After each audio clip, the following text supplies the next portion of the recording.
now move on to our first rockstar speaker. May I call upon Mr. Ravi Chaudhry to please come on stage. A big hand for Ravi Chaudhry.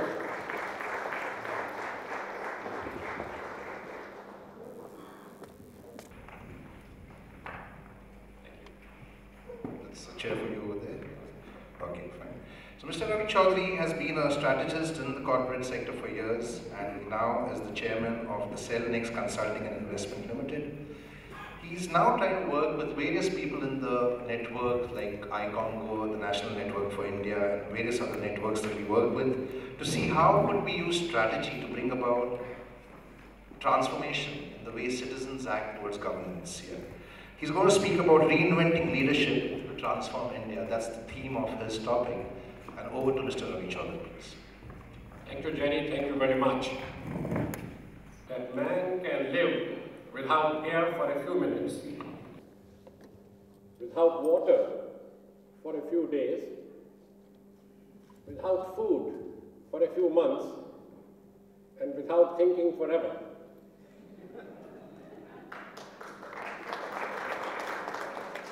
At CeNext Conclave, we are forced to think. The subject, reinventing leadership to transform India, focuses on two key aspects. One, India needs transformation. And two, our leadership needs reinvention.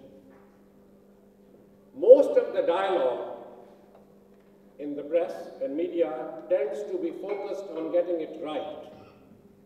I believe we should also focus on why we got it wrong in the first place. We continue to be a poor country because those who are part to make choices got it wrong not by mistake or ignorance, they did it on purpose. Though we shook off British Empire 65 years ago, the quality of governance has not changed. One set of rulers has been replaced by another powerful elite, equally disinterested in the prosperity of the Indian masses.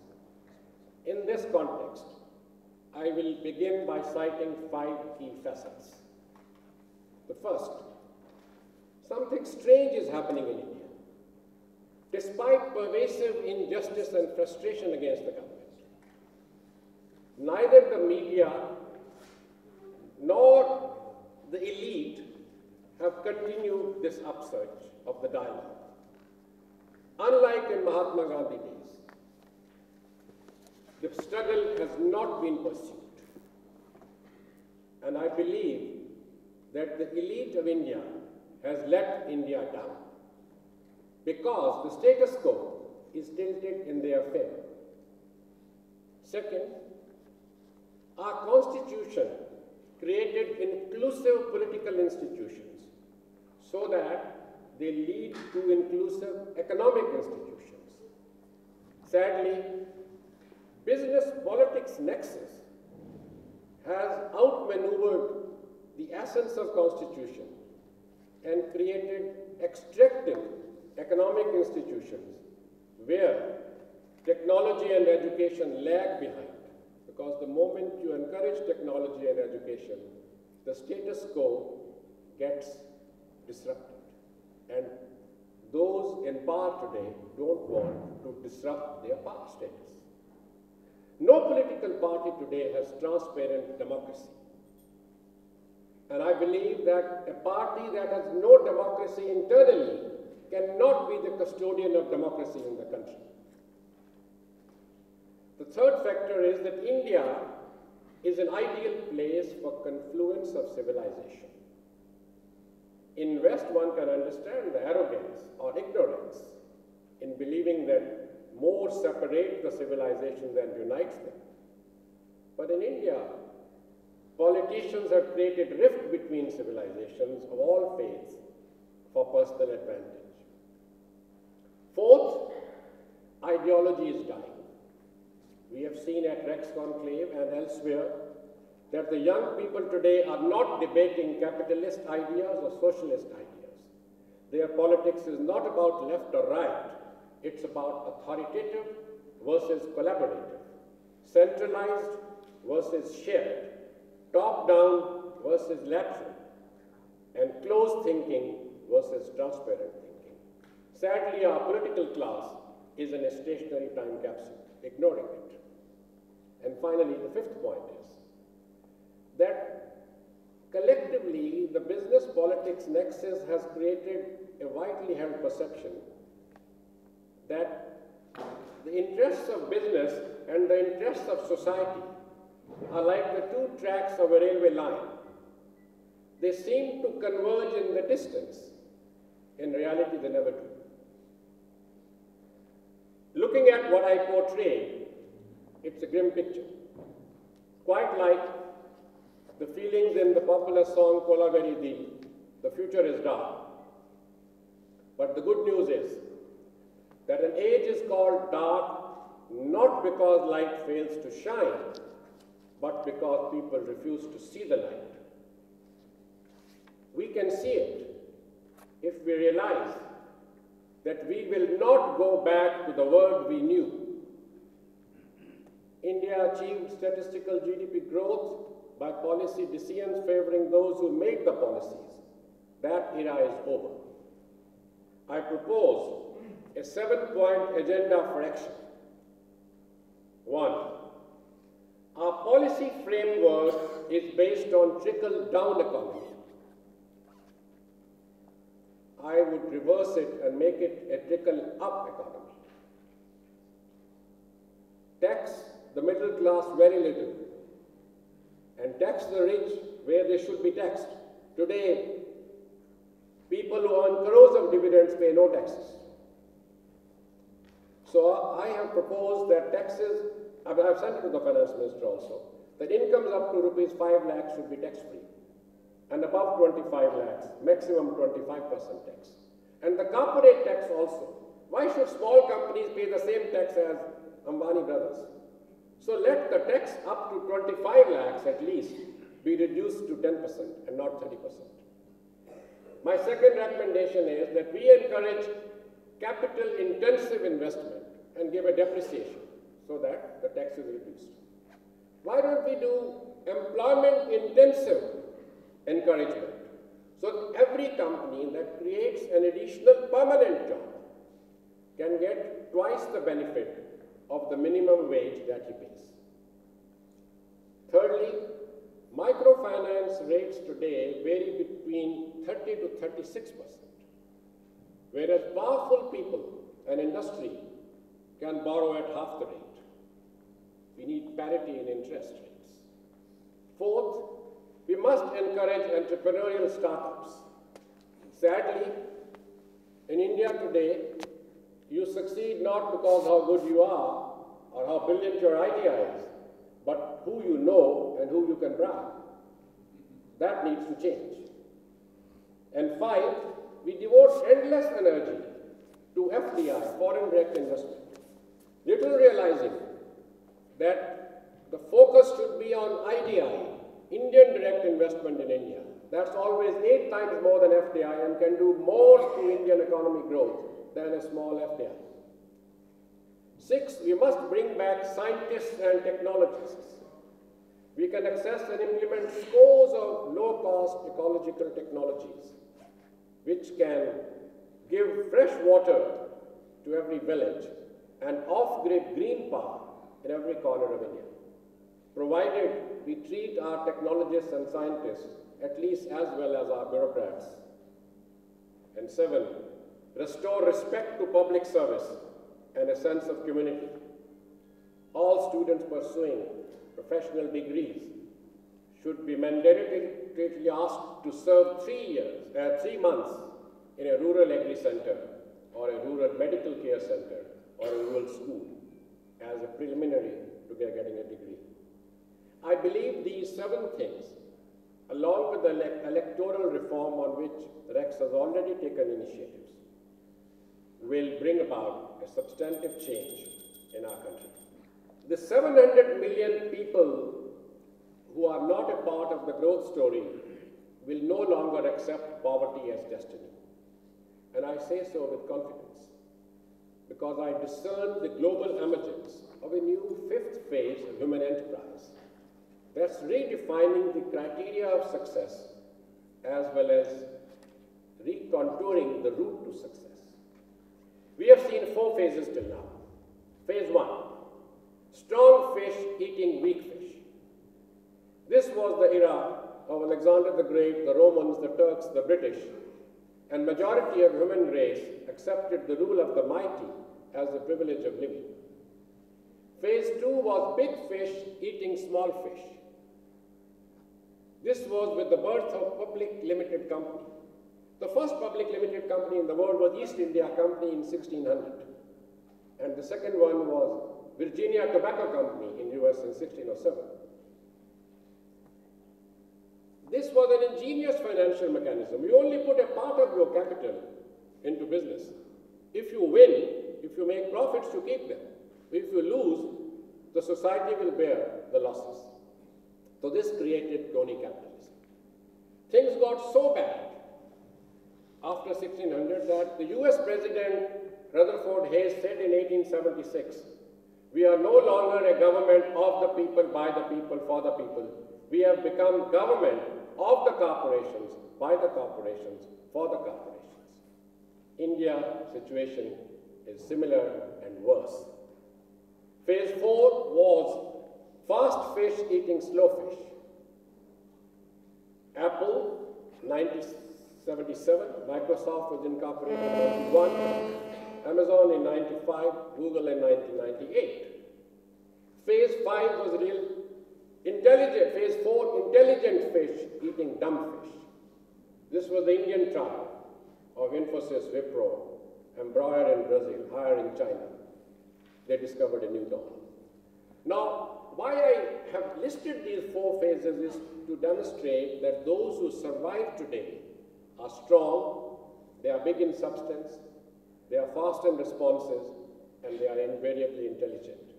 I see today the emergence of a new 5th phase of human enterprise when realistic fish will eat unrealistic fish.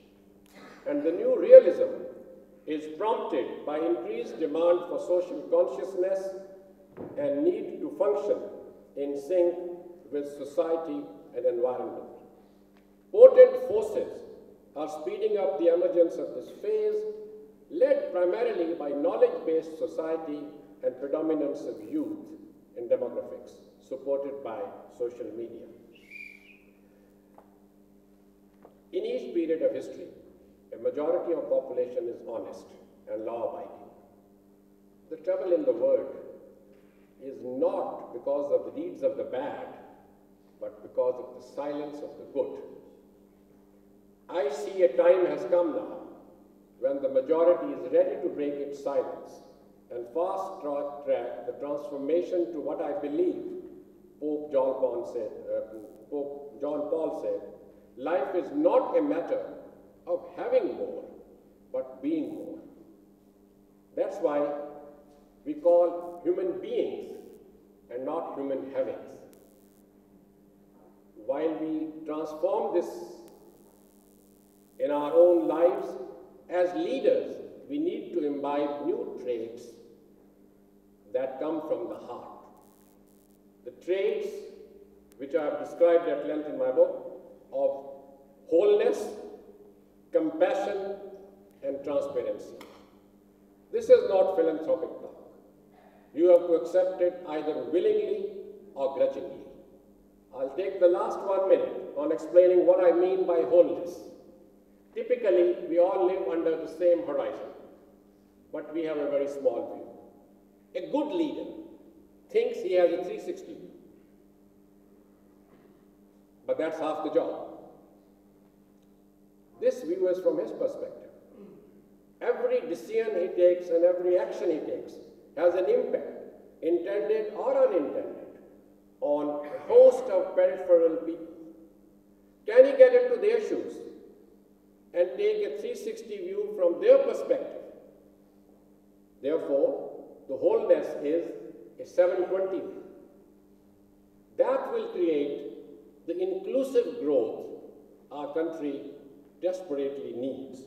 A 360-degree view excludes, a 720-degree view includes. This is also prevalent in African culture, the concept of Ubuntu, which basically says that I am because we are. I am what I am because we collectively are what we are. Now, this is the type of leadership I think we are heading towards. Within our lifetime, I can see it coming. The landmark, yardstick, criteria of this leadership is that you have to listen to your conscience, but remembering at the same time that the voice of conscience is so feeble that it can be squashed, but it's so unmistakably clear that it cannot be misjudged. Thank you very much.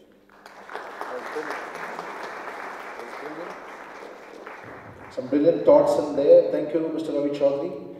Mr. Chaudhry is also an ex-Karmavir Global Fellow, and some of our younger Global Fellows can learn from him, and he can learn from you because he has been a strategist and he can probably benefit from the strategy.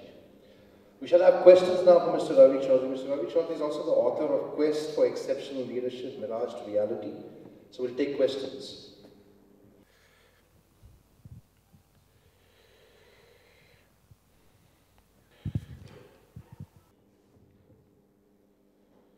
I think there's some brilliant thoughts in there. I often ask myself this, that people who study in IIT and IIM with taxpayers' money end up working for MNCs, American MNCs, but they don't have any give back to the society. Now, when they're getting educated with taxpayers' money, why don't we build in a clause that they should at least serve for 2 years to do something for India, to do something for our community and our society? I've always kind of grappled with this thought, and I see that coming out in what Mr. Ravi Chaudhry was speaking about also. So any questions from the floor, please? Mr. Ravi, Please take the microphone, Yogesh. yeah, hi, I'm Yogesh. Just had a chat before this also. My question is that you said this country is actually getting entrepreneurs or getting business people who know how to bribe and whom to bribe. Means that's a category how you become successful. That's true story. Everybody understands how business in India is happening, and but still we are looking for a hope and a change. So my point is that out of this theory, what practicality do you want to let these young people take away, or maybe I take away from you out of making this entire movement change? As I mentioned, we are moving into new times. It was okay earlier for entrepreneurs to be wild selfish, to be selfish. They believed that they had wisdom, but they did not worry about it. But they would always look for wealth creation. But they didn't realize that it was foolish wisdom. So all I tell them now is, be not foolish selfish, but wise selfish. Now, what does it entail? Ultimately, it comes to that if you only want wealth, then I think we are sitting in the wrong place. Because we know that wealth doesn't give anyone happiness. And it came in the morning as well. So I always say that, look, if you want wealth and happiness, then you have to do what is not being done by others. If you want a life where you can have a triple top line of joy, peace, and contentment in your life, and also in the lives of those around you, then you have to do something else. And what is that? It's best expressed by one of my favorite quotations, that if you want happiness for a day, you go fishing, go for a game of golf. If you want happiness for a week, you have a good nap every day. If you want happiness for a month, maybe get married. That's not true, but that's what the idiot is. If you want happiness for a year, inherit a fortune. But if you want happiness for a lifetime, then the only way is to make someone else happy.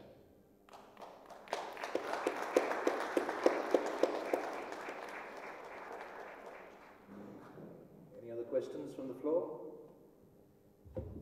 Yes, Abhinav? Sir, I'm Abhinav Jindal from NTPC. Like you referred that the organizations like governments are also going through a change. I have had the opportunity of looking after the corporate social responsibility cell of NTPC. I might sound a bit dismayed, but I don't feel that there is much of social responsibility being offered, and much of the public is also being benefited at large. So as a young budding engineer and a would-be future social entrepreneur, I would like you to tell us how to make a change through such corporations, public corporations. Thank you. You have touched one of my favorite themes. CSR is more like corporate cosmetics. It's about hype. The time has come to graduate from CSR to ISR. Individual social responsibility of the CEO of the organization, when he must accept personal responsibility for corporate misdeeds. CSR is not something which is audit related or a few project related. CSR is about social engagement of the organization, which works with compassion and transparency. And the two are interrelated. If you have wholeness, if you have taken the view of the others, then you work with compassion. Now what's compassion? Compassion is the reverse of greed. Greed I define as your craving for something you don't need at the cost of someone whose needs are much greater than yours. And you nonchalantly go about it. So, if you have compassion and if you have transparency, which means you don't do your business like this, because then you are scared that what you have will fall down, you do your business like this. You are not afraid of, scared of anything. I believe time has come now that the RTI should get extended to corporations as well. Not about their intellectual property rights and competitive issues, but on other things like employee relationships and what they do in the society in which they live. So I am looking forward to, and I have a major project on hand, to move from CSR to ISR and converting CEOs into accepting personal responsibility for social engagement and corporate character of the company they lead. Thank you so much, Mr. Chaudhry, because this is exactly what we've been talking about for years, and we also believe that CSR is lip service, not only in this country but across the globe. It's more about hype, it's more about fundraising dinners in five-star hotels rather than really doing good work on the ground. And we say don't do CSR at all.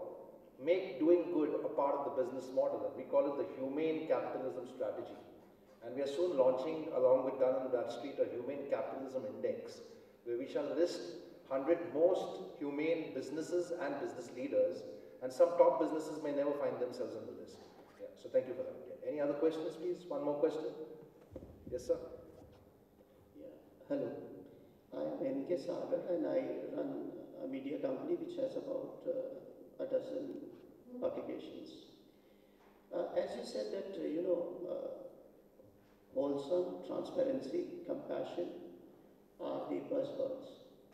But there are a certain philosophy which says, nothing is good and nothing is bad, but thinking make it so.